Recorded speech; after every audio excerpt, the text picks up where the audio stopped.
What is good, YouTube? Quinn Wade, basketball analysis, holding down analysisplayground.com to give y'all my Eastern Conference predictions of the rankings. This one was a lot more tougher. There's a lot of teams that's on the same level, close to the same level. We got to factor in chemistry. We got to factor in new pieces, new coaches. And we got to factor in a lot of these teams are going to be one-man banding or just have youth and inexperience.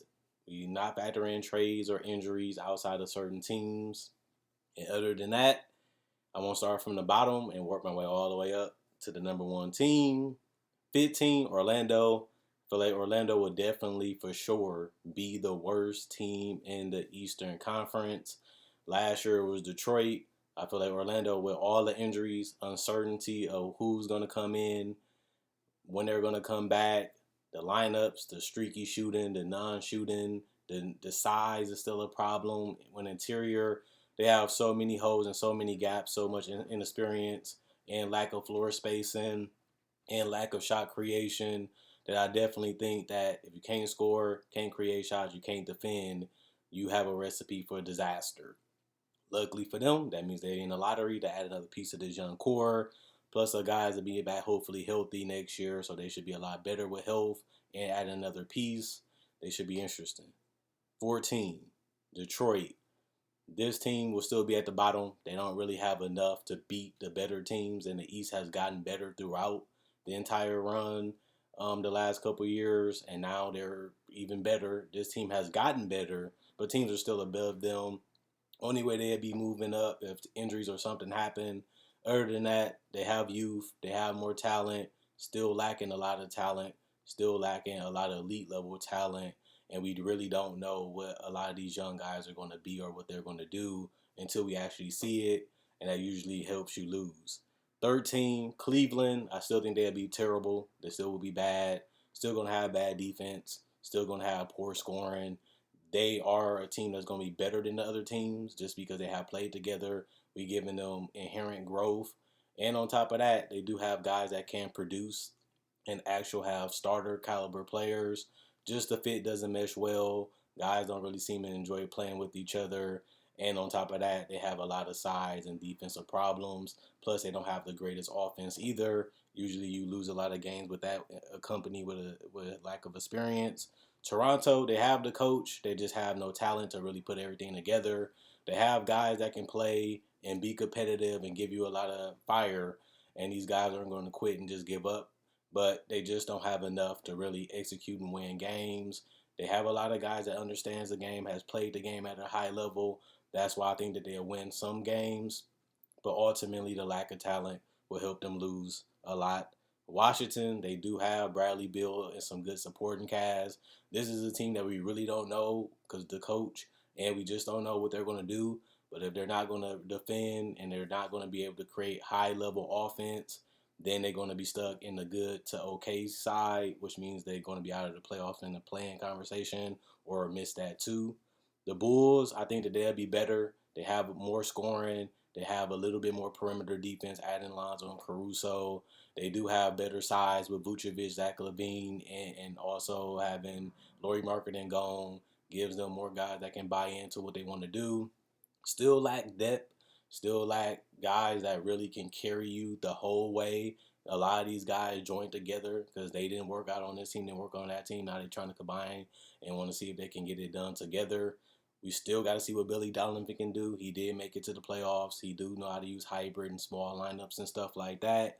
But if they're not going to be able to defend at a high level or score at a high clip, which they have the ability to do, we just have to see it. That's going to be a recipe for the other teams to beat them because you have to beat the good, the bad, and the ugly, and also the great and the elite. I don't see them beating up the great and elite to really make themselves a playoff team, but they'll be in the conversation.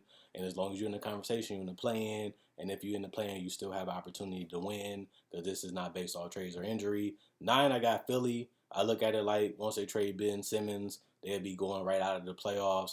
The number one team last year, they really played well. They flopped in the playoffs.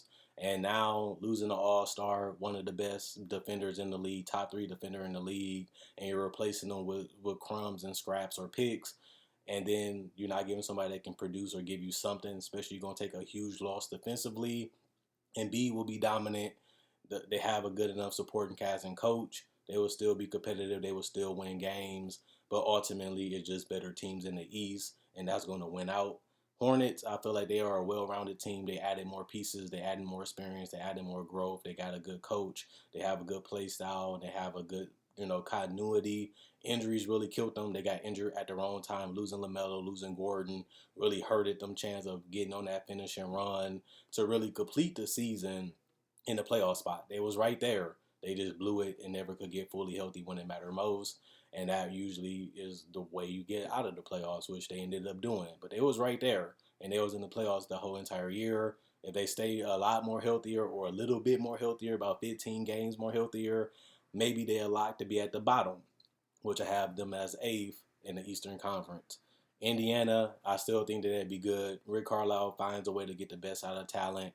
That he finds the way to get the best out of his teams. And I feel like this team has talent. I had them in the playoffs last year. I was shocked that they didn't. But with the injuries that they really suffered to Brogdon and Warren and all that, it was just unrealistic for them to make the playoffs. None of us seen that coming. None of us seen that happening, but it ended up happening. That's the only reason why they missed the playoffs. If they was healthy, they was right there, and they would have been a lock to make it if they had their guys in there. They lost key players to their rotation in their lineups, and it really destroyed their entire season. They kept fighting, they stayed competitive, and gave themselves a chance to make it, but ultimately came up short. But I don't think that would be a problem. I do think that they're gonna miss T.J. Warren a whole lot this season, but at the same time they still have enough to make it. They won't make noise, they won't be crazy, but they have enough to make it. New York, I feel like they will take a step back. They took the NBA by surprise last year. They added some of their scoring and more weapons, and they still gonna have their defense. They took a step back defensively.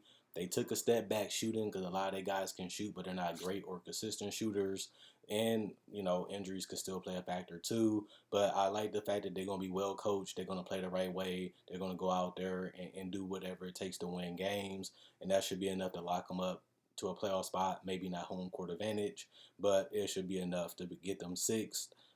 Fifth, I got Boston. I love Boston. I feel like they will be better than they was last year. Injuries really killed us. We really would have finished higher than we finished, but with losing Kemba, losing Green, and these guys Brown, and those guys for such long stretches, plus in the beginning of the season, COVID and all that stuff, really made it hard to get the team going. Really made it hard for the team to get something figured out. Ime will establish them. They got more spacing. They got more shot creators and shot makers. This team will be more dynamic. They'll be more dangerous. They will be a contender in the East this year, which they wasn't last year to me. But if they're healthy, they're going to be a great defensive team. They're going to be great offensively. It's just about trying to win it all. Do we have enough to win it all? That will be the biggest question with Boston. But we will have to see how guys play and develop based off what we seen last year. If we're healthier, we will finish higher and we will be dangerous. The Hawks, I feel like they had everything figured out once they got Nate McMillan. Once they got that, they was one of the better teams. I think if they get a full start for where they was in the playoffs and before the playoffs, they can just start the season like that. Plus, they more deeper than me this year. They will still be one of the best teams in the East. I think this time they finish with home court advantage just because they won't get off to such a bad start. Now that they'll be on the right start, now I think that they'll be able to get home court advantage. Miami, I think people sleep on Miami. They got off to a rough start. Injuries and all this craziness really destroyed their season, but they still got it off. They still finished the season off right. Jimmy Butler really hit his stride. I think them flopping and embarrassing themselves in the playoffs will have them, motivated to have a comeback, a redemption season. They were just in the NBA Finals competing with the champions, and then you have an embarrassment in the beginning, figure it out a little bit in the end, then have a flame out in the playoffs. That doesn't ride with this culture. That doesn't ride what they're about. Plus, they really fixed their point guard position, getting another defender, a good playmaker and scorer, and another spacer that don't really need the ball to impact the game, but still can do it on multiple ways. I think that will really help this team, really pull it all together, and they will be competitive. Plus the motivation from last year of flopping. The Bucks, I think that they'll still be one or two. Their defense will be there. Giannis will be dominant, especially if he's healthy. Then on top of that, you look at the fact they still got Middleton and Brook Lopez and Mike Budenholzer. Usually that's enough for them to win, as we done seen since he got there. And I feel like that will be continually happening with this organization. I don't really see that changing. I can see them finishing number one. But the only reason I don't have them number one is because the Nets are better than everybody. The only thing that's going to really stop this team from finishing number one is what happened last year. You get Harden, everything worked out, but Harden missed time, KD missed time, Kyrie missed time. If those guys are healthy for even 80% of the season, that should be enough to still finish number one because they're deeper, they have the youth, they have the veterans, they have more continuity because majority of their starters are back from last year. So that's not something that they're trying to figure out on the fly like they did last year. Their starting lineup is still going to be the same. Their bench is different, but it's just more deeper. So if injuries occur, more guys can play in, more guys can step up, more guys can stay in. KD really torched the NBA. Harden was an All NBA player to me before he went down. So if you add that plus KD, plus depth, plus weapons, plus shooting, plus spacing, plus versatility and size, you really don't have too many flaws or problems with this roster. The question will be, can they win it all? That's the only question the Nets should have. They was number two last year with all these crazy things happening, and they still was finishing a couple games out of the East.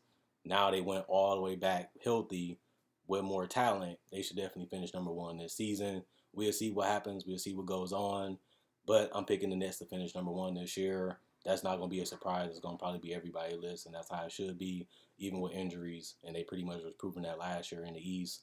But they ended up falling a little short. I don't see that happening this year. The Nets should be number one in the Eastern Conference. The Bucks definitely should be number two, and the rest is so close and similar. Injuries and trades really going to factor how these teams finish and which teams really finish higher than others. But that's exactly what happened last year, and that's why I was all scrambled. But at the same time, new season, new predictions, new fun, and we'll see what happens. That's what make it fun watching the season. I'm looking forward to it. The East will be competitive. It will be something to watch each and every game basically now because all these teams are close to each other. Plus, you add in the play-in. Teams can have a chance to still get in even though they're not. And that will make this even more competitive for them to try to compete for a spot and lock it up, just like we seen last year. So at the end of the day, this season should be very enjoyable. It should be very fun, especially in the Eastern Conference. It gives us all something to look forward to and watch. But I do think the Nets will reign supreme, and they should be able to get it done. Now we just have to see what they do it. That's the whole point of watching the season. That's the whole point of watching the playoffs. Last year they didn't finish number one after the Harden trade, and they didn't finish with the championship. Just let you know, nothing is guaranteed. Nothing is written in stone besides hitting the casket. And they ain't dead yet. We don't know what's going to happen through the season, and that's what make it fun to watch, the unpredictability. And we'll just see what happens. Quinn Wade, basketball analysis, signing out. See what happens tomorrow. Got y'all covered with the award prediction starting up. Let's see what to expect as the season is ramping up this month. Gives us all something to be excited for. And now we just have to wait till the games start rolling in. I'll see y'all tomorrow.